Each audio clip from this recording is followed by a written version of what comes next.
स्वप्न में एक आवाज आई मधुर स्वप्न में,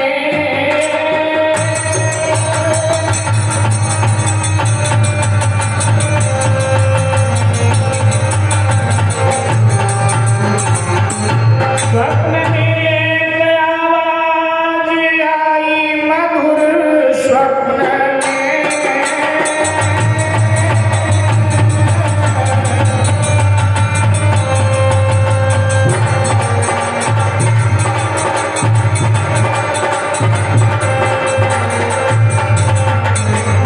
स्वप्न में एक आवाज आई मधुर, रानी दुख तेरे सारे चले जाएंगे, पुत्र तुझको मिले गोद तेरा खिले, जिस समय संत गोरख यहाँ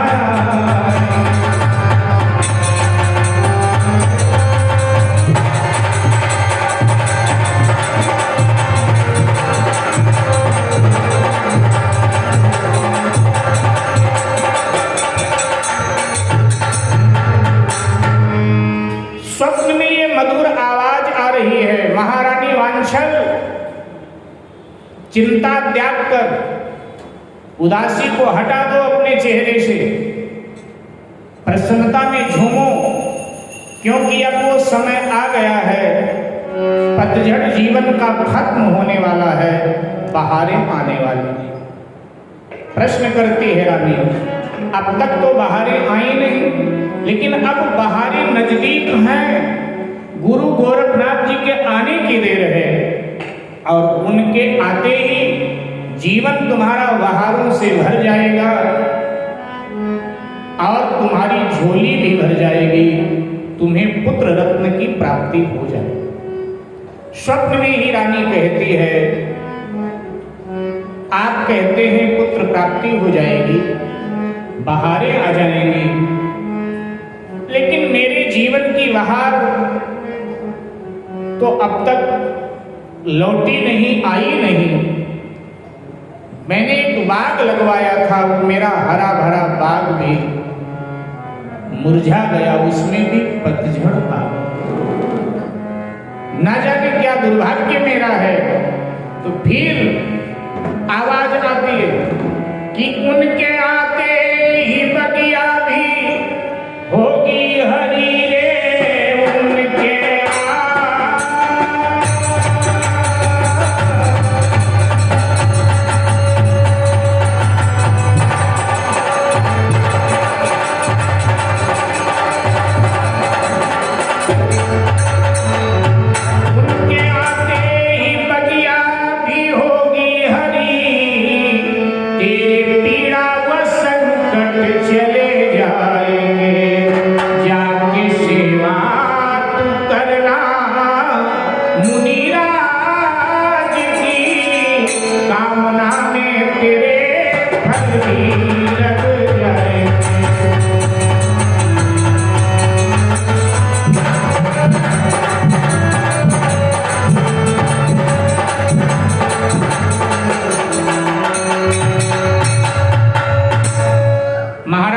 चिंता न करें।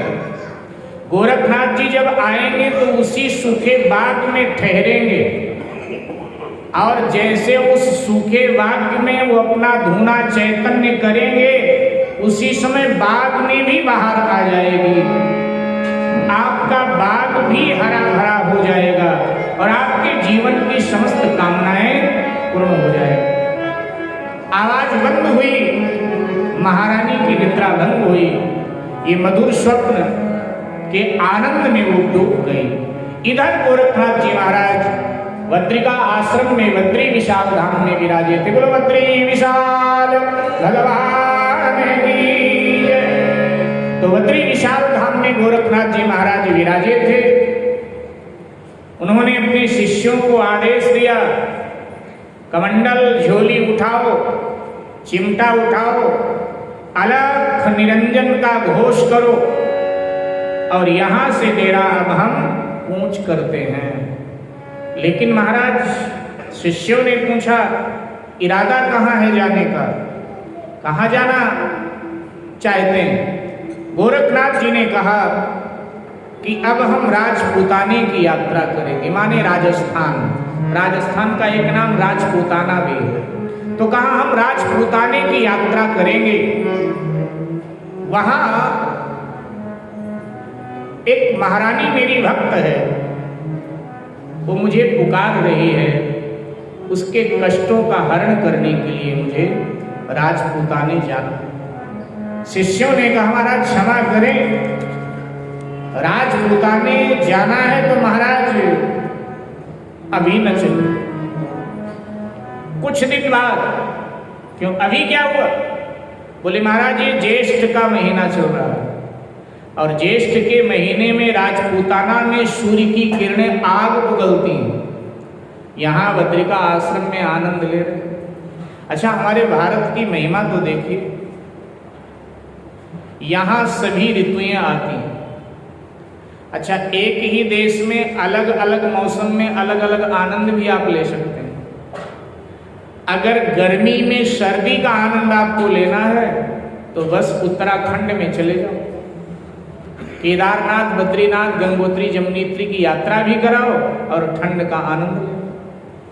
जब यहाँ जल रहा होता है, सूर्य की किरणें यहाँ तपा रही होती हैं व्यक्ति को, तब वहां कड़कदार सर्दी होती है। मई जून में गंगोत्री, जमुनोत्री, केदारनाथ, बद्रीनाथ। अच्छा, सर्दी में गर्मी का आनंद लेना है तो दक्षिण में चले जाओ, मल्लिकार्जुन की, कन्याकुमारी की, रामेश्वरम की यात्रा करो तो भगवान का दर्शन भी हो जाए, साथ में मौसम का बदलाव भी दे। जब यहाँ हम सर्दी में ठिठुर रहे होते तो वहाँ पंखे चल रहे होते। तो कैसी कैसी दिव्य भूमि है भारत में, सभी प्रकार का आनंद ये भारत भूमि में, सभी प्रकार का आनंद। तो कहा कि जे हे गुरु जी तपे ज्येष्ठ का मास ये,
राजपूताना में सूर्य की किरणें आग उगल रही हैं इस समय, क्योंकि ज्येष्ठ का मास चल रहा है। इसलिए महाराज यहीं निवास करें आप। और जब ग्रीष्म ऋतु समाप्त हो जाएगी, वर्षा ऋतु भी समाप्त हो जाएगी, जब शरद ऋतु आए महाराज, तब राजपूताने की ओर कूच करिए। गोरखनाथ जी ने शिष्यों से कहा कि भैया हमारी एक रीति है, हमारा एक नियम है, हम अपने नियम के अनुसार काम करते हैं। क्या नियम है? तो कहा नियम ये है मेरा, बोले गोरख सुनो ध्यान देकर जरा, बोले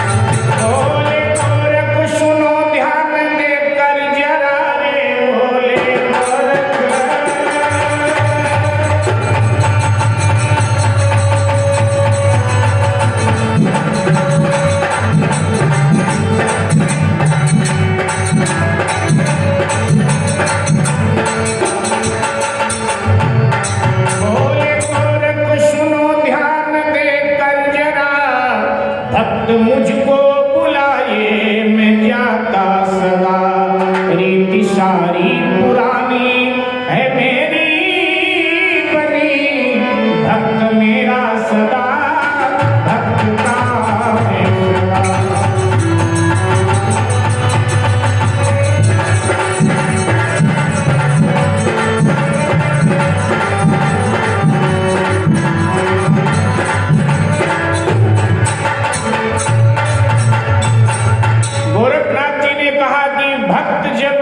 बुलाता है बस उसी समय मैं अपना आसन छोड़कर भक्त की ओर दौड़ता हूँ। फिर चाहे वो गर्मी है, चाहे वो वर्षा है, चाहे वो सर्दी है, इसकी परवाह हम नहीं करते। इसकी परवाह संसारी करता है, सन्यासी नहीं करता है। गोरखनाथ जी ने कहा मैं सन्यासी हूँ, और सन्यासी का जीवन तो समाज के लिए, राष्ट्र के लिए, अपने लिए नहीं। इसलिए इसी समय हमारी ही आज्ञा का पालन करो, हमारी ही आज्ञा का पालन करो, हमारी ही आज्ञा का पालन करो, सकले पालन करो। हाँ नहीं धूप गर्मी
इसी समय अभी चलना है। फिर तो गोरखनाथ जी महाराज के 1400 शिष्य एक साथ उठकर खड़े हुए, अलाप निरंजन की ध्वनि हुई और सब गोरखनाथ जी महाराज के संग राजपूताने की ओर चल पड़े।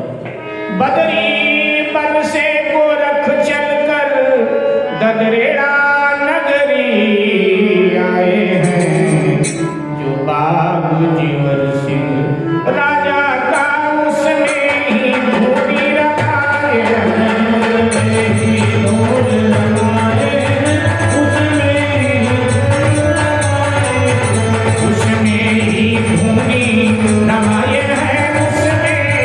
धूपी रखाए हैं, उसमें ही धूपी रखाए हैं, उसमें ही धूपी रखाए हैं। पत्रिका आश्रम से चल पड़े गुरु गोरखनाथ जी अपने शिष्यों सहित। राज पुताने की ददरेड़ा नगरी में पहुंच गए। नगर से बाहर बाग था राजा का, जो सूख चुका था। उसी सूखे बाग में गोरखनाथ जी पधार गए।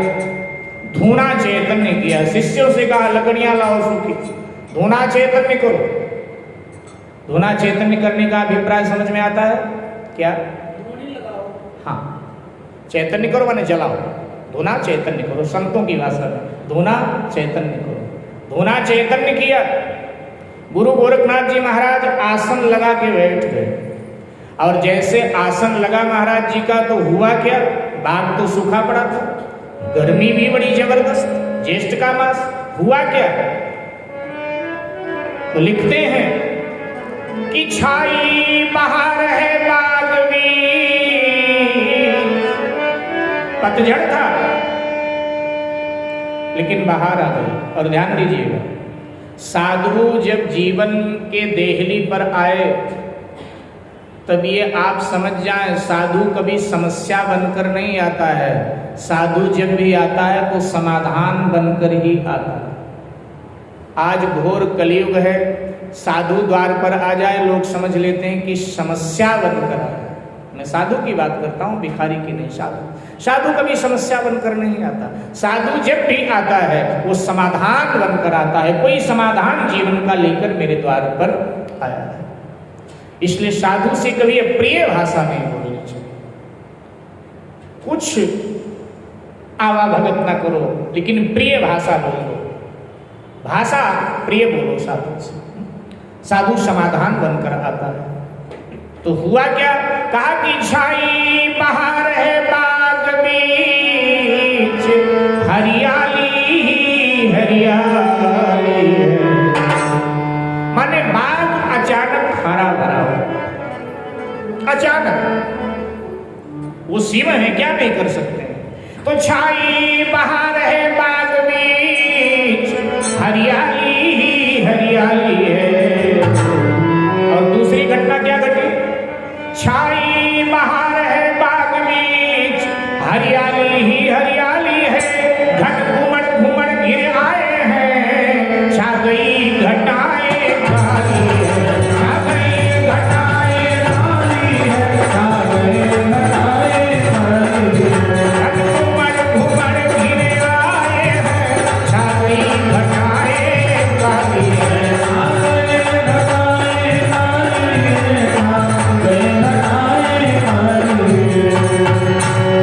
उमड़ घुमड़ कर काली काली घटाएं गिर आई। तीसरी घटना क्या हुई, तो वर्षा से ठंडक छाए गई। जोरदार वर्षा, वर्षा से ठंडक छाए